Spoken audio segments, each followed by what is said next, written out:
Bom dia, amados irmãos e irmãs, que a paz de Deus esteja com todos nós, amém?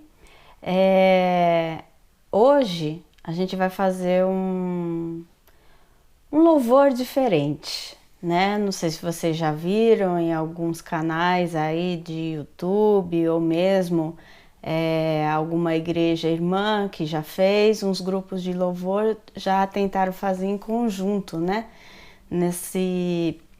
Nessa pandemia, né? Então teve que se adaptar, né?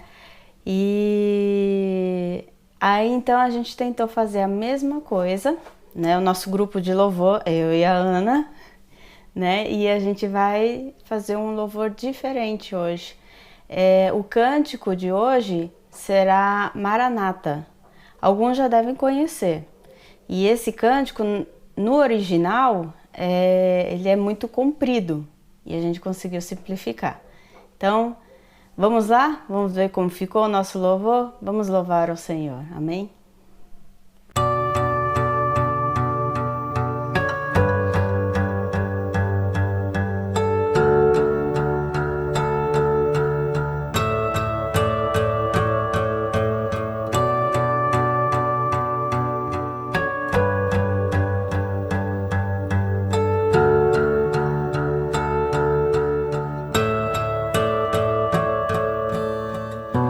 Tu és a minha luz, a minha salvação, e a ti me renderei. Se ao teu lado estou, seguro em tuas mãos, eu nada temerei.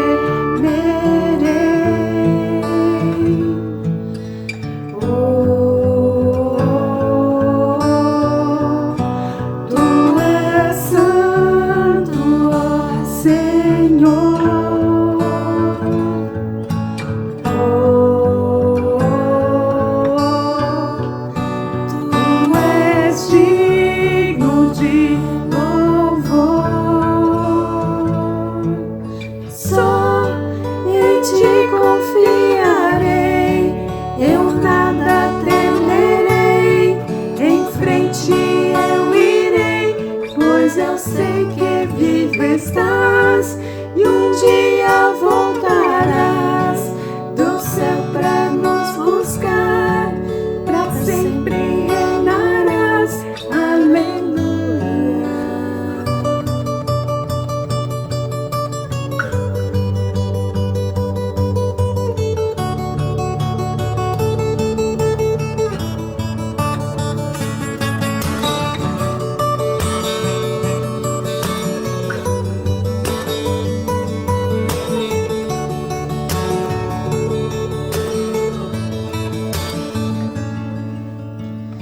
Tu és a minha luz, a minha salvação, e a ti me renderei.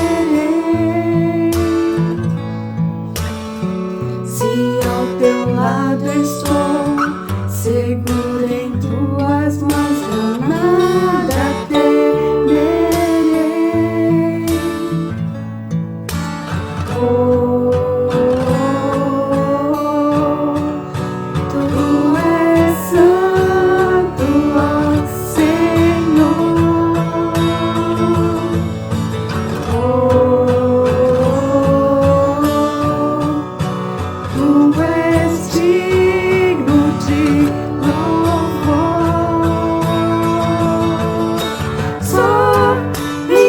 Confiarei, eu nada temerei, em frente eu irei, pois eu sei que vivo estás e um dia voltarás do céu pra nos buscar, pra sempre reinarás. Aleluia.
Amados irmãos, eu salvo a Igreja Papai de Cristo. Senhor, meu Deus, eu me coloco diante de Ti nesse momento, Pai, nesta manhã, para pedir do Espírito Santo, para o entendimento da Tua Palavra. Tudo isso que eu te peço é em nome do Pai, do Filho e do Espírito Santo. Agora eu convido os irmãos a ler comigo no livro de Salmos 105, do 4 ao 6. Buscai o Senhor e a tua força, buscai a sua face continuamente. Lembrai-vos das maravilhas que fez, dos seus pródigos e dos juízos da sua boca. Vós, descendência de Abraão, seu servo, e vós, filhos de Jacó, e seus escolhidos. Ele é o Senhor, nosso Deus. Os seus juízos estão em toda a terra. Lembre-se perpetualmente do seu conselho, da palavra que mandou, até milhares de geração.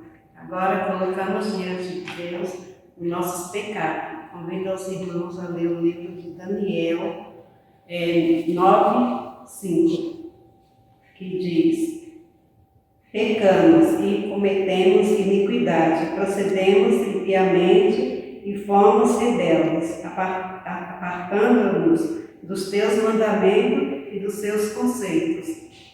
Senhor, meu Deus, eu coloco diante da tua presença, Pai, nossos pecados e as nossas transgressões. Muitas vezes, Senhor, pecamos, até mesmo com pensamento, Senhor. Livra-nos, Senhor, de tudo aquilo que nos afasta do Senhor. Pecamos também por omissão e por falta de entendimento. Eu te peço em nome do Pai, do Filho e do Espírito Santo, do seu Espírito.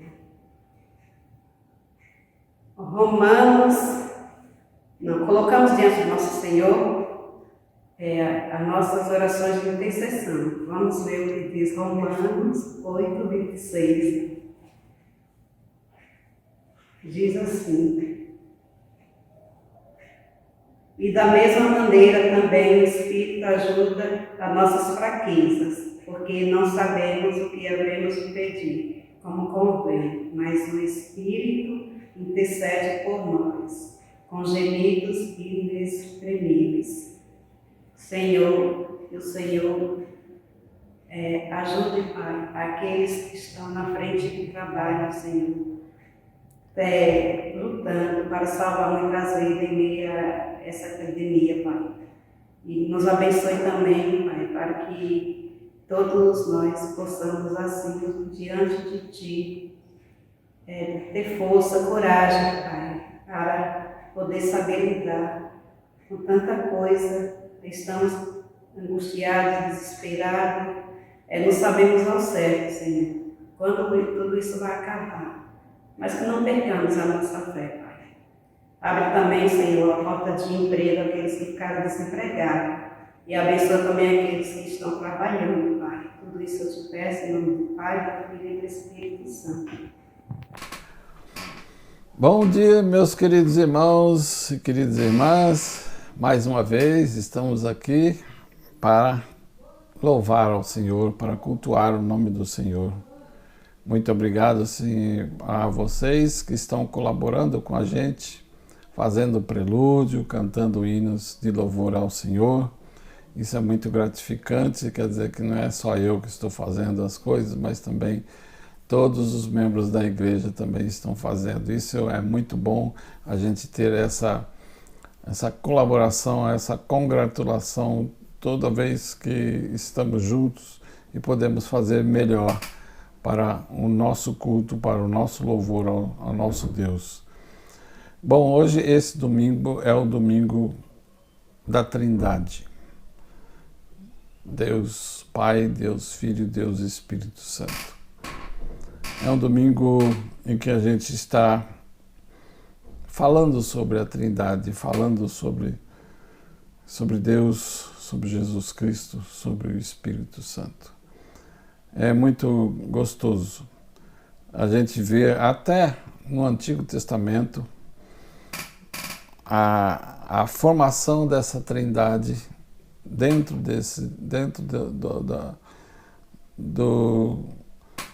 do que está estabelecido pela palavra de Deus. Embora o nome Trindade não seja falado, não seja nem versado na Bíblia, mas ela está enfocada em todos os momentos da nossa meditação, da nossa reflexão, dos textos bíblicos que a gente vê. Então, hoje nós estaremos falando lá de Êxodos. Mas antes de tudo isso, vamos orar a Deus. Senhor nosso Deus, nós te agradecemos, ó Pai, pelo teu amor, pela tua bondade e misericórdia, em nos conceder mais um dia de vida. Estamos aqui alegres, festivos, sim, porque tu és o nosso Deus e estamos em festa, porque tu és o nosso Deus e está sempre conosco, sempre nos alimentando, sempre nos dando a sua guarda, a sua proteção para conosco, estando sempre olhando pelas nossas vidas. Nós te agradecemos imensamente por isso. Nós te agradecemos imensamente por aqueles que trabalham pela tua igreja, que trabalham para o engrandecimento do teu nome, principalmente ao Senhor. Que tu abençoes essas cestas básicas que foram montadas nesse mês, para as famílias que mais necessitam do seu apoio, do seu amor, da sua misericórdia. Oramos para que esses alimentos não sejam somente alimentos que vão restaurar a família como um todo, mas também de estar mostrando que o amor de Deus é maior do que qualquer coisa desse mundo. Muito obrigado por esse momento. Rogamos que o teu Santo Espírito esteja conosco falando da tua palavra, que é a palavra da verdade, uma palavra muito significativa. Em nome de Jesus Cristo, teu Filho amado. Amém. Como eu falei, é uma palavra da verdade, uma palavra muito significativa. E ela está em Êxodos, capítulo 34, dos versos 4 a 6, 8 e 9. Então lá, Êxodos 34, dos versos 4 a 6, 8 e 9. A leitura do livro do Êxodo diz o seguinte: Moisés talhou 2 tábuas de pedra iguais às primeiras. Levantou-se bem cedo e subiu ao monte Sinai, como o Senhor lhe tinha mandado, levando consigo as 2 tábuas de pedra. O Senhor desceu na nuvem e permaneceu com Moisés, e ele invocou o nome do Senhor.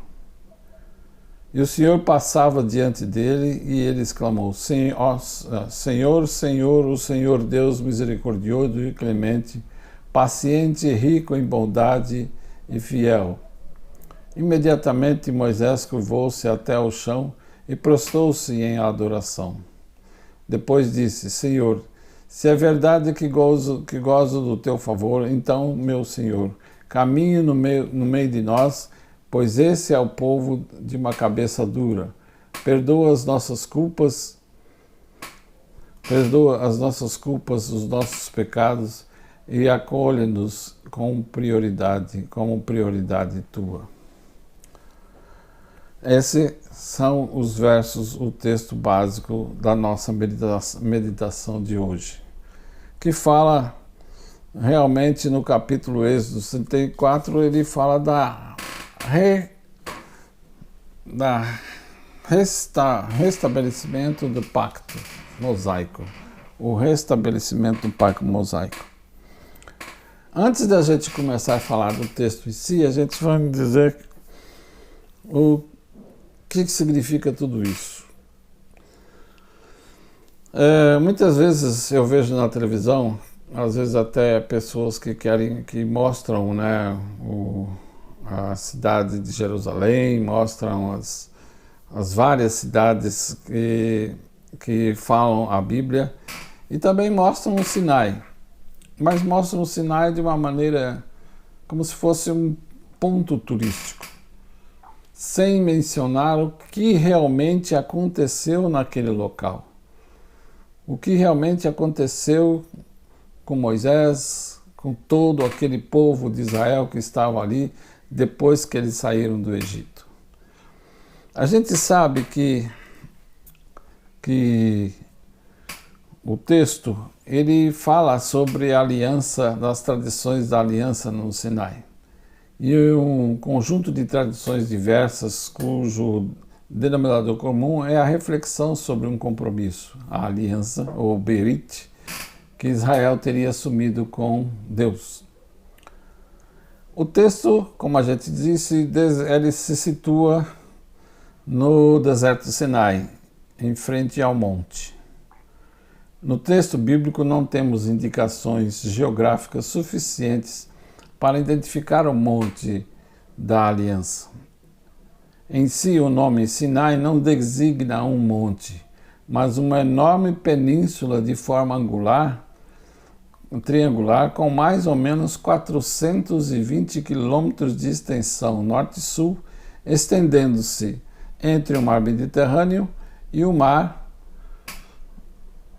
Vermelho no sentido norte-sul e o Golfo Suez e o Golfo de Aqaba no sentido oeste e leste. A península é um deserto árido de terreno acidentado e com várias montanhas segundo que chegam a atingir 2.400 metros de altura. Quando eles estiveram no Sinai, o período que eles ficaram no Monte Sinai, quando Moisés foi conversar com Deus, ficaram mais ou menos 11 meses e 6 dias. Então, e ali eles receberam a lei de Moisés, né? O povo de Israel tornou-se uma virtual teocracia. Com o recebimento dessa lei, o povo de Israel se tornou uma teocracia. Desde então, o pacto abraâmico estava adquirindo novas dimensões. A gente vê que Deus já fez alianças muitas vezes, né? A gente viu que Deus fez aliança com Noé, Deus fez aliança com Abraão, Deus fez aliança com Moisés, Deus fez aliança com Jesus Cristo. Jesus Cristo foi o final desse pacto, né, entre Deus e os homens. E quando foi feita a lei mosaica, quando Moisés subiu ao monte e recebeu de Deus os 12 testamentos, né? E ali então formou-se a lei mosaica. Israel tornou-se uma nação consagrada à lei. Então ficou estabelecido de modo absoluto, nesse caso a gente vê de modo absoluto o monoteísmo.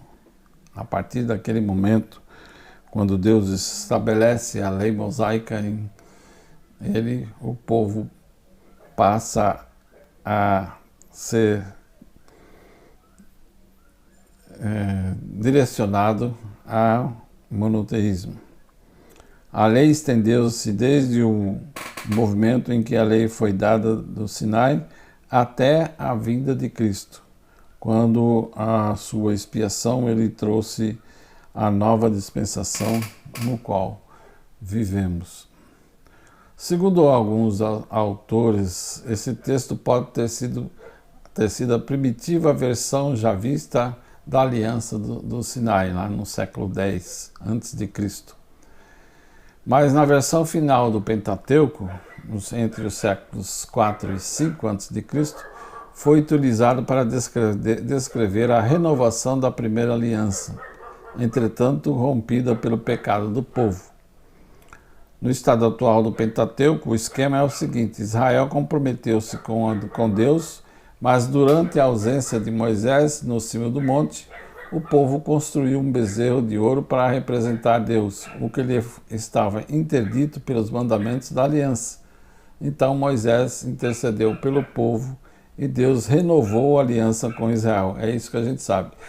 Nós sabemos que desde o capítulo 19 de Êxodo até o capítulo 10 versículo 10 de Números, fala desse período do povo de Israel no Monte Sinai, onde muitas coisas aconteceram ali. Então, depois que Moisés obteve o perdão de Deus para o povo, Moisés subiu sozinho à presença de Deus e consigo levava as duas novas pedras, duas novas tábuas de pedra que ele havia talhado e sobre as quais seriam gravados os mandamentos da aliança. Precisamente aqui o autor insere a teofania, ou seja, a manifestação de Deus.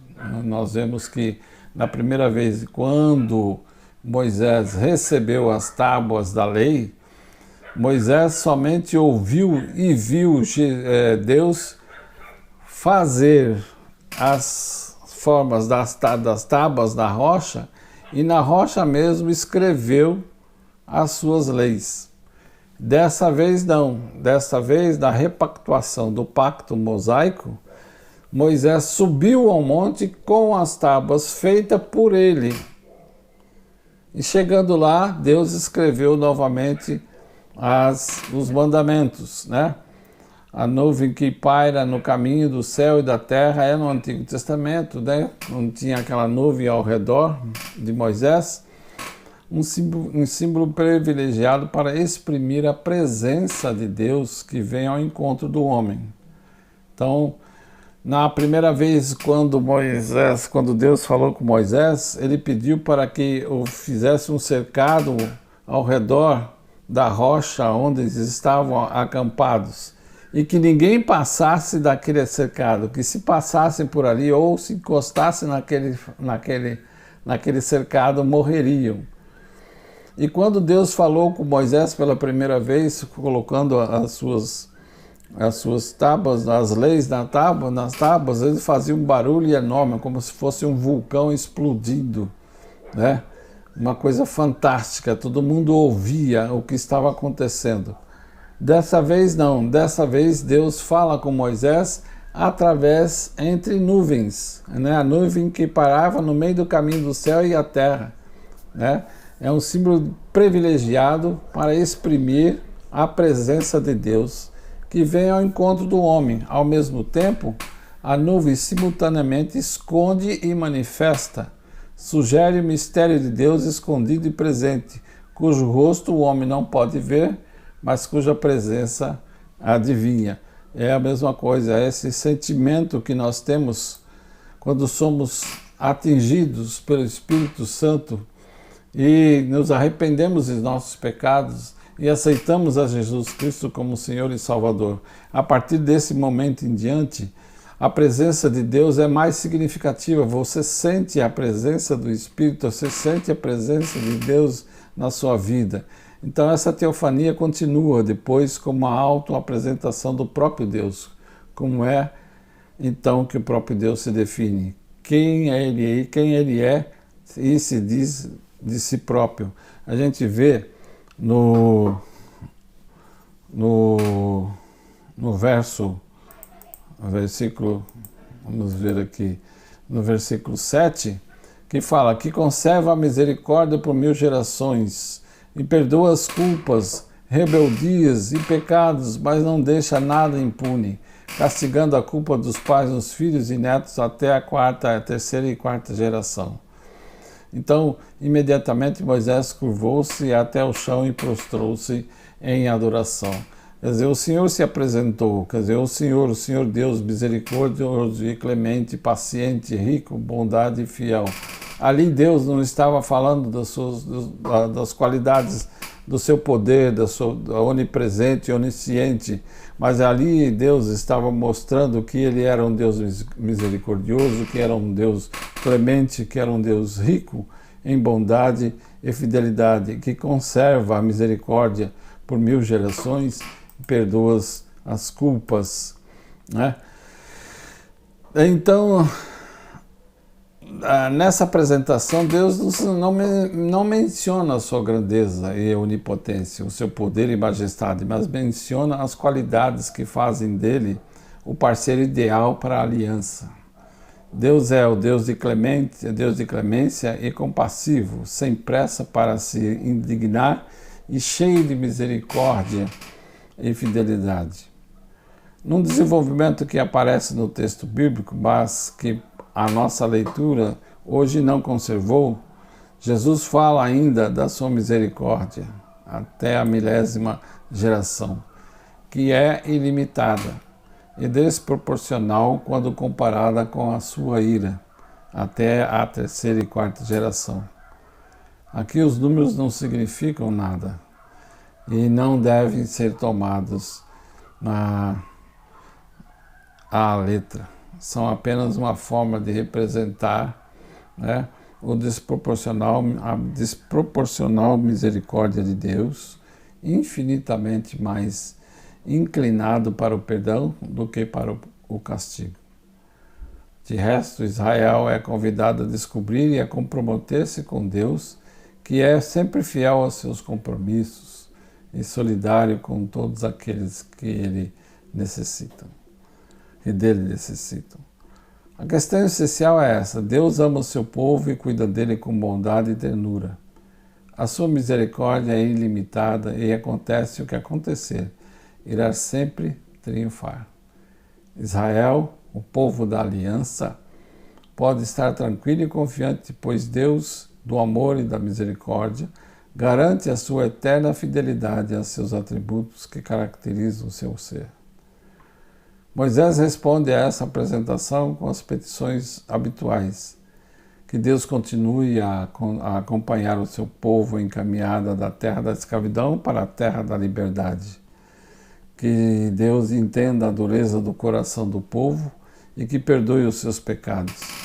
E que Deus renove a eleição, certo? Confirmando a eleição.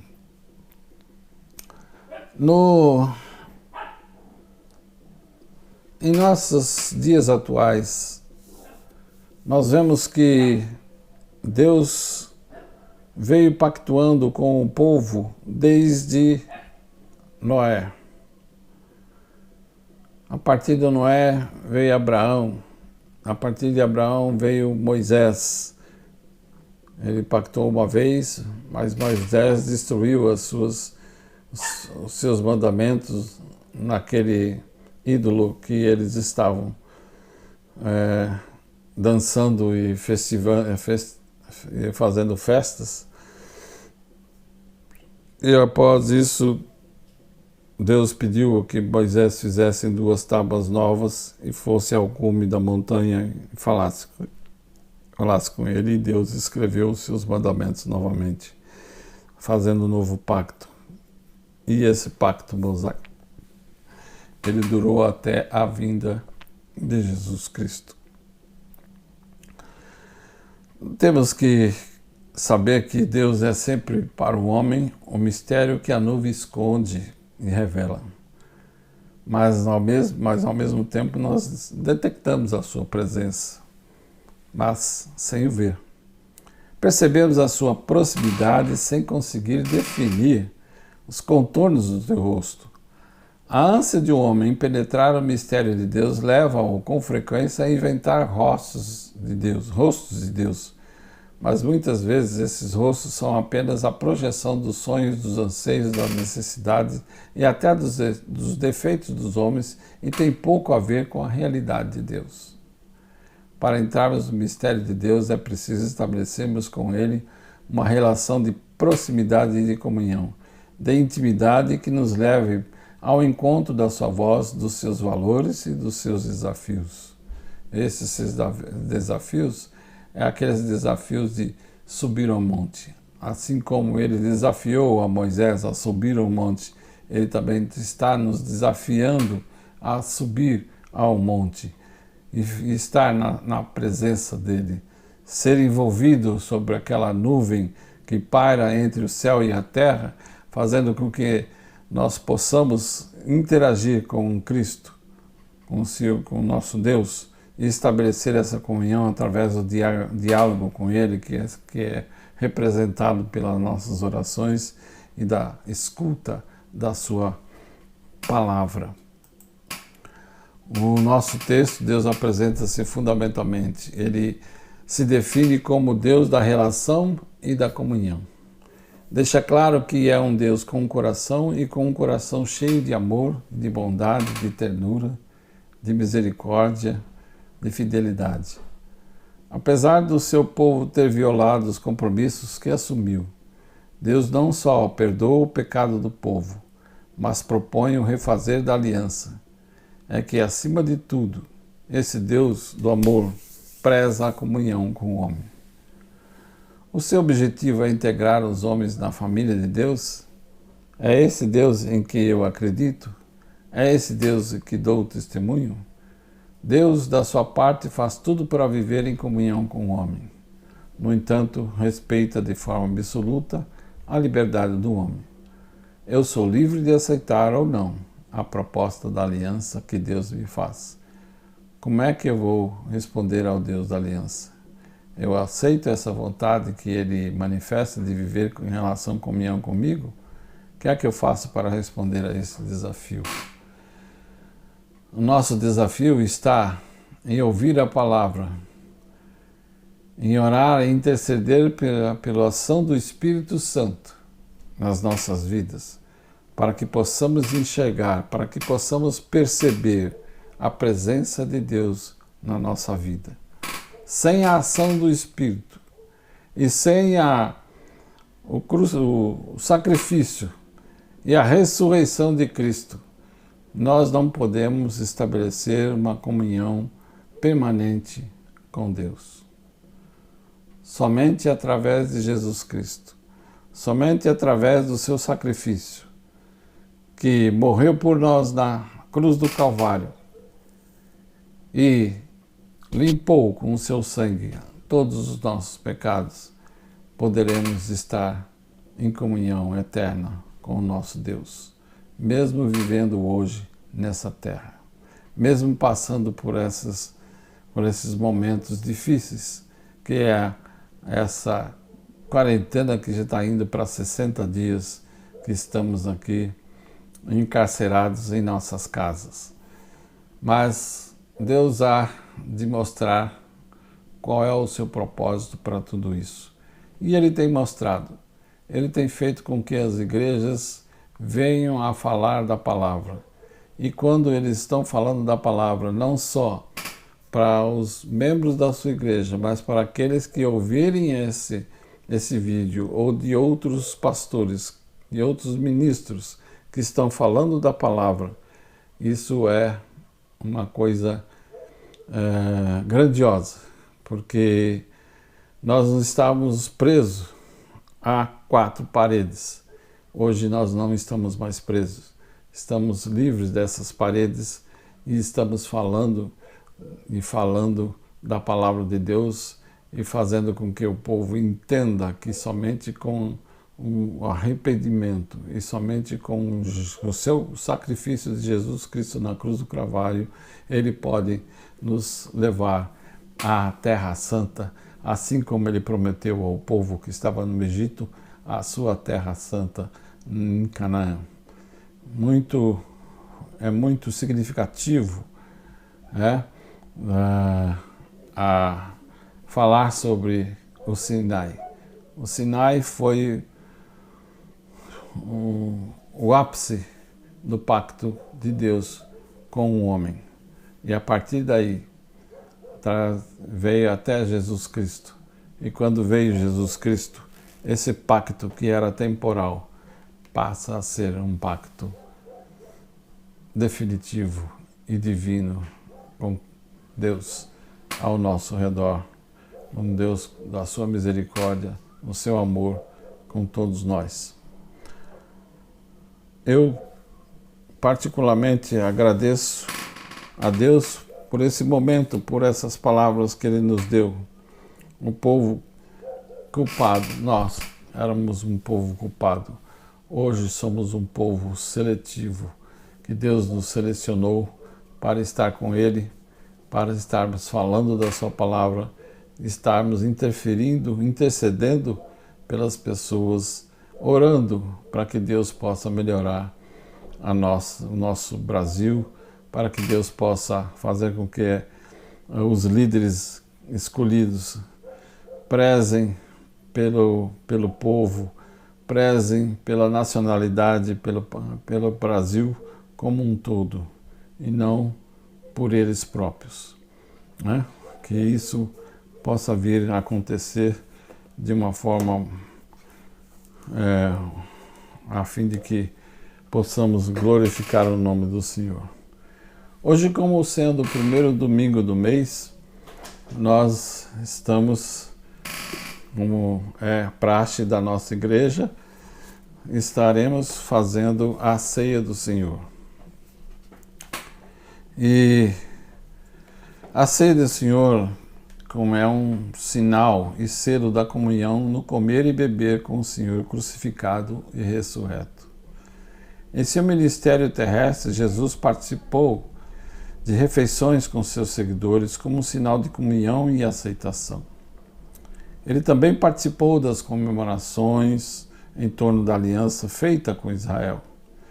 Em sua última refeição com os discípulos, Jesus partiu o pão e entregou o cálice do vinho a eles como sinal de uma nova aliança, recomendando que eles fizessem o mesmo para lembrar e proclamar a sua morte.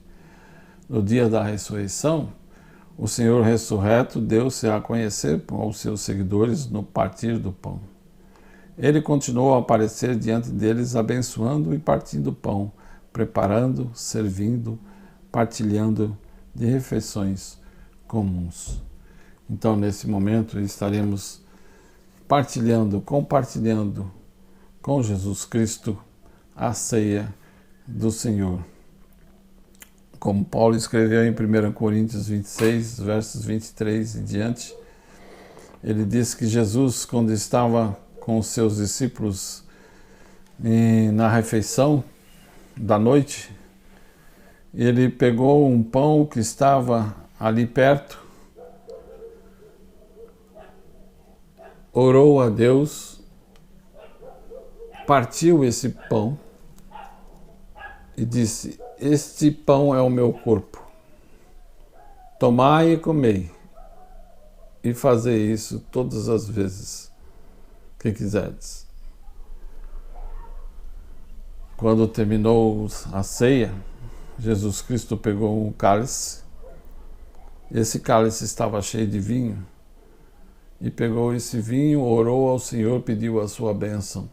E posteriormente falou: "Este é o cálice da nova aliança.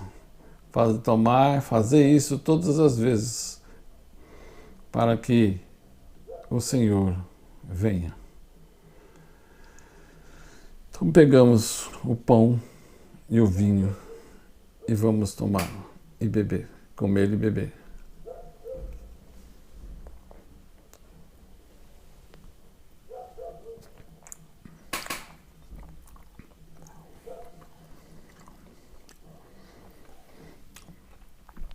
Vamos orar. Grande Pai Celestial, esse momento é um momento simples, mas é um momento de rara beleza. Nós estamos em comunhão contigo, glorificando o teu santo nome e agradecidos estamos pelo seu amor, pela sua misericórdia, pelo seu perdão, pelas nossas vidas. Através de Jesus Cristo na cruz do Calvário, que derramou o seu sangue para nos purificar de todo mal. Fique conosco, ó Pai, agradecidos pelo que Tu tens dado por nossas vidas até o dia de hoje. Abençoa-nos, nos guarde, em Teu santo nome. Amém e amém. Lembremos de que nós fizemos um pacto com o nosso Senhor Jesus.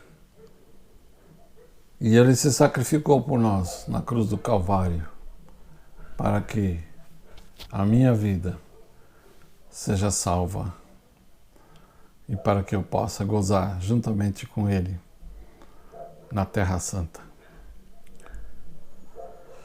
Vamos nos despedir.